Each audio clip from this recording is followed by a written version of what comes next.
Railway జోన్పై వాడివేడిగా దక్షిణ మధ్య railway జీఎంతో ఎంపీల భేటీ, కార్యాచరణలోకి రాలేదని నిలదీస్తా మీడియాతో మాత్రం జోన్పై మౌనం. రైల్వే ప్రాజెక్టుల సమస్యల ప్రస్తావన బోర్డు దృష్టికి తీసుకువెళుతున్న అధికారులు కడప బెంగళూరు రైల్వే లైన్కు మళ్లీ రీసర్వే, 2,200 కోట్లతో అమరావతికి నూతన రైల్వే లైన్, ఏపీకి మరో 1000 కిలోమీటర్ల మేర కవచ్, కోటపల్లి నర్సాపూర్ ప్రాజెక్టుకు అడుగులు.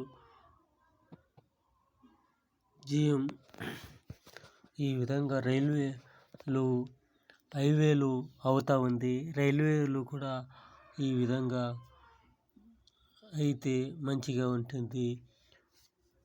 ప్రజలు కష్టం లేకుండా బెంగళూరుకు, వేరే ప్రదేశాలకు వెళ్ళే అవకాశం